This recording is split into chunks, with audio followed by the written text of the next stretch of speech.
नमस्कार, आप देख रहे हैं महाराष्ट्र की सबसे भरोसेमंद खबरें। मैं हूं परवीन शेख। अगले कुछ मिनटों में हम आपको रूबरू कराएंगे महाराष्ट्र की हर बड़ी हलचल से।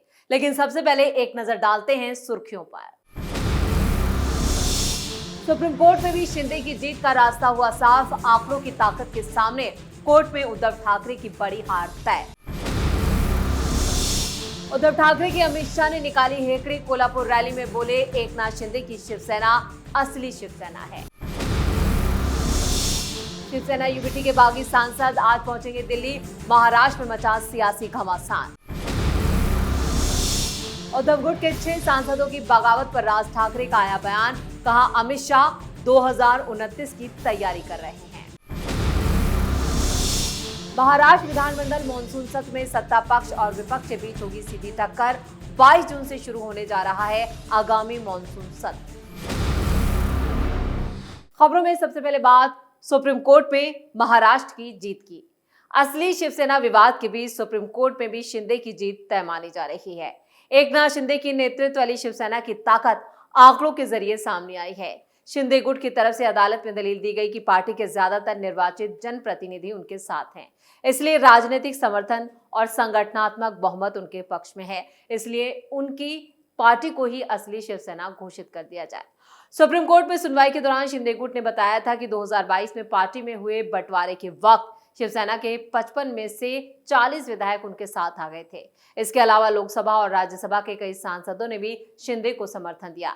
ऐसे में लोकतांत्रिक व्यवस्था में निर्वाचित प्रतिनिधियों का बहुमत किसी भी राजनीतिक दल की वास्तविक ताकत को दिखाता है और इसी आधार पर उन्होंने शिवसेना असली शिवसेना माना जाना चाहिए। दूसरी तरफ उद्धव ठाकरे के नेतृत्व वाली शिवसेना यूबीटी ने दावा किया कि पार्टी की स्थापना, विचारधारा और संगठनात्मक विरासत उनके पास है।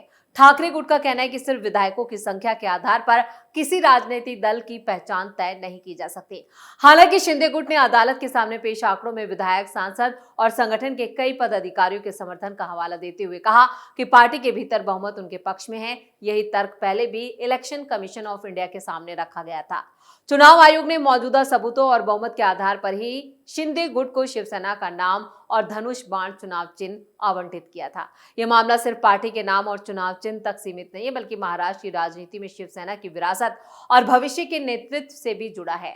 सुप्रीम कोर्ट में जारी सुनवाई पर सभी की नजरें टिकी। अब देखना यह होगा कि सुप्रीम कोर्ट से क्या फैसला, लेकिन आंकड़े और जो तथ्य हैं वो एकनाथ शिंदे के फेवर में जाते हुए नजर आ रहे हैं। इसलिए अब असली शिवसेना के हकदार सिर्फ और सिर्फ एकनाथ शिंदे नजर आ रहे हैं। यानी अब कानूनी दांवपेच या कहें कि सुप्रीम कोर्ट में भी उद्धव ठाकरे एक बड़ी हार हारने वाले हैं। खबरों में अब बात अमित शाह के हुंकार की। केंद्रीय गृह मंत्री अमित शाह ने कोल्हापुर में शिवसेना को लेकर बड़ा राजनीतिक बयान दिया है। अमित शाह ने साफ कहा कि डिप्टी सीएम एकनाथ शिंदे के नेतृत्व वाली शिवसेना ही असली शिवसेना और जनता भी इसे मान चुकी है। उनके इस बयान को उद्धव ठाकरे को करारा जवाब माना जा रहा है। जनसभा को संबोधित करते हुए अमित शाह ने कहा कि कुछ लोग शिवसेना पर अपना अधिकार जताते रहे, लेकिन लोकतंत्र में फैसला जनता की ताकत से होता है। उन्होंने दावा किया कि शिवसेना के ज्यादातर विधायक और सांसद एकनाथ शिंदे के साथ खड़े हैं, जिसके बाद ये साफ हो गया है कि पार्टी का असली जनाधार और संगठनात्मक समर्थन एकनाथ शिंदे के पास है। अमित शाह ने कहा कि चुनाव आयोग ने भी सभी तथ्यों और सबूतों की जांच के बाद शिंदे गुट को शिवसेना का नाम और धनुष बाण दिया। उन्होंने आरोप लगाया कि विपक्ष लगातार इस मुद्दे पर भ्रम फैलाने की कोशिश कर रहा है, लेकिन संवैधानिक संस्थाओं के फैसले ने सच्चाई सामने ला दी है। गृहमंत्री ने अपने भाषण में उद्धव ठाकरे पर निशाना साधते हुए कहा कि जनता ने उन नेताओं को जवाब दिया जो खुद को शिवसेना की विरासत का एकमात्र उत्तराधिकारी बताते थे।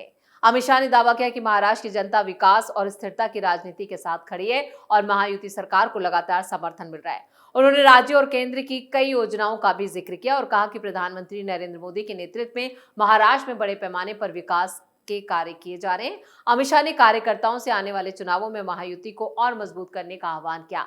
अमित शाह के इस बयान के बाद महाराष्ट्र की राजनीति में एक बार फिर शिवसेना की असली पहचान को लेकर बहस तेज हो गई है। जहां बीजेपी और शिंदे गुट इसे अपनी राजनीतिक जीत बता रहे हैं, वहीं शिवसेना यूबीटी का साफ कहना है कि पार्टी की विचारधारा और विरासत उनके साथ है। ऐसे में अमित शाह की टिप्पणी ने राज्य की राजनीतिक सरगर्मियों को और बढ़ा दिया है। लेकिन अमित शाह के इस बयान को संवैधानिक संस्थाओं से जोड़कर भी देखा जा रहा है, क्योंकि चुनाव आयोग पहले ही एकनाथ शिंदे की शिवसेना को असली शिवसेना मान चुका है। और उधर सुप्रीम कोर्ट से भी जो सूत्रों से खबरें आ रही हैं वो बता रही हैं कि एकनाथ शिंदे की ही शिवसेना अब असली शिवसेना है। चुनाव नतीजे भी इसी ओर इशारा कर रहे हैं, यानी उद्धव ठाकरे पूरी तरह से खत्म हो चुके हैं। खबरों में आगे का रुख करते हैं। महाराष्ट्र की सियासत में ऑपरेशन टाइगर के लिहाज से आज का दिन बेहद अहम माना जा रहा है। खबर है कि उद्धव ठाकरे के नेतृत्व वाली शिवसेना यूबीटी के बागी सांसद आज दिल्ली पहुंचने वाले हैं और इसी के साथ इस पूरे ऑपरेशन का सबसे अहम चरण शुरू हो जाएगा। मिली जानकारी के मुताबिक सभी बागी सांसद दिल्ली में एक सीक्रेट स्थान पर ठहरेंगे ताकि आगे की रणनीति पर मंथन किया जा सके। माना जा रहा है कि आगे की राजनीतिक दिशा और पार्टी की स्थिति को लेकर अहम फैसले यहीं से तय होंगे। इसके बाद लोकसभा सचिवालय की तरफ से बुलेटिन जारी होने के बाद ये सांसद मीडिया के सामने पेश होंगे और अपनी स्थिति साफ करेंगे। इस बीच ऑपरेशन टाइगर से जुड़ी एक तस्वीर खूब चर्चा में है, जिसने महाराष्ट्र के राजनीतिक गलियारों में हलचल बढ़ा दी है। तस्वीर में हिंगोली से सांसद नागेश पाटिल अष्टिकर, मुंबई से सांसद संजय दीना पाटिल और यवतमाल वाशिम से सांसद संजय देशमुख शिवसेना के राष्ट्रीय समन्वय अभिषेक वर्मा के साथ दिल्ली में एक 5 सितारा होटल में नजर आ रहे हैं। खबरों का दावा है कि पिछले कई महीनों से इस पूरे ऑपरेशन की रणनीति पर काम चल रहा था। महाराष्ट्र में इसकी राजनीतिक रूपरेखा सांसद श्रीकांत शिंदे ने तैयार की, जबकि दिल्ली में समन्वय और संपर्क की जिम्मेदारी अभिषेक वर्मा ने संभाली थी। बताया जा रहा है कि 16 और 17 जून की रात दिल्ली में एक रणनीति को अंतिम रूप दिया गया। उद्धव ठाकरे गुट के सांसदों की गतिविधियां, दिल्ली में हुई बैठकों और ऑपरेशन टाइगर को लेकर सामने आ रही जानकारियों ने महाराष्ट्र की राजनीति का तापमान बढ़ा दिया। अब सबकी नजरें लोकसभा सचिवालय की अगली कार्रवाई और बागी सांसदों के संभावित मीडिया संबोधन पर टिकी हैं, जिससे राज्य की राजनीति में नए समीकरण बनते दिखाई दे सकते हैं। और इसके साथ ही अमित शाह भी इस ओर इशारा कर चुके हैं कि अब एकनाथ शिंदे की शिवसेना ही असली शिवसेना है, यानी दिल्ली में बागी सांसदों की मौजूदगी से ये साफ हो जाएगा कि वो बीजेपी में जा रहे हैं या एकनाथ शिंदे की गुट का दामन थाम रहे हैं। खबरों में अब बात राज ठाकरे की। महाराष्ट्र में ऑपरेशन टाइगर और उद्धव ठाकरे गुट के 6 सांसदों की बगावत के बाद सियासी पारा चढ़ा हुआ है। इस बीच एमएनएस प्रमुख राज ठाकरे ने इससे लेकर बड़ा बयान दिया है। उन्होंने मौजूदा सियासी माहौल की नैतिकता पर सवाल उठाए, साथ ही उन्होंने इनडायरेक्टली अमित शाह की तारीफ की। बीजेपी पर भी निशाना साधा, कहा कि कोई भी हमेशा के लिए सत्ता में बने रहने के लिए नहीं आया है। कांग्रेस ने देश पर 60 साल तक राज किया और आज उसकी हालत देख लीजिए। राज ठाकरे ने उद्धव गुट के 6 सांसदों के पाला बदलने का जिक्र करते हुए केंद्र की सरकार को घेरा। उन्होंने कहा, अब जब यूबीटी गुट के 6 सांसद अलग हो गए हैं तो पत्रकार मेरे पास आए और मेरी प्रतिक्रिया पूछी। मैंने उनसे बदले में एक सवाल पूछा कि केंद्र में किसकी सरकार है। उन्होंने कहा बीजेपी की। फिर मैंने पूछा ये सांसद बीजेपी में शामिल होने के बजाय शिंदे के साथ क्यों जा रहे हैं? केंद्र में कैसी राजनीति हो रही है? अमित शाह 2029 की तैयारी करें। अगर बीजेपी उनका विरोध करती है तो शायद दूसरे लोग उनके साथ खड़े नहीं होते, वरना ये नेता सीधे बीजेपी में शामिल हो सकते थे। एमएनएस प्रमुख ने यह भी कहा कि करोड़ों रुपए में जनप्रतिनिधियों को खरीदा बेचा जा रहा है। आत्मसम्मान की मौत हो चुकी है, जनप्रतिनिधि बिक रहे हैं। उनमें प्रदेश की महायुति सरकार पर कृषि संकट, किसानों की खुदकुशी, बेरोजगारी जैसे अहम मसलों पर आम लोगों का ध्यान भटकाने का भी आरोप लगाया। और खबरों की आखिर में बात करते हैं महाराष्ट्र विधानमंडल की। महाराष्ट्र विधानमंडल का आगामी मानसून सत्र 22 जून से मुंबई में शुरू होने जा रहा है। विधानसभा और विधान परिषद के इस सत्र के दौरान किसानों की कर्ज माफी, ओबीसी आरक्षण, बेरोजगारी, कागजी कार्रवाई में गड़बड़ी, बिगड़ती कानून व्यवस्था और खाद बीज संकट गहराई जैसे मुद्दों पर विपक्ष सरकार से सवाल करने के लिए तैयारी कर रहा है। ऐसे में कई राजनीतिक दलों को विवादों को लेकर सत्ता पक्ष और विपक्ष के बीच सीधी टक्कर देखने को मिल सकती है। राज्य की मौजूदा राजनीतिक और सामाजिक हालात को देखते हुए ये सत्र काफी हंगामेदार होने की संभावना है।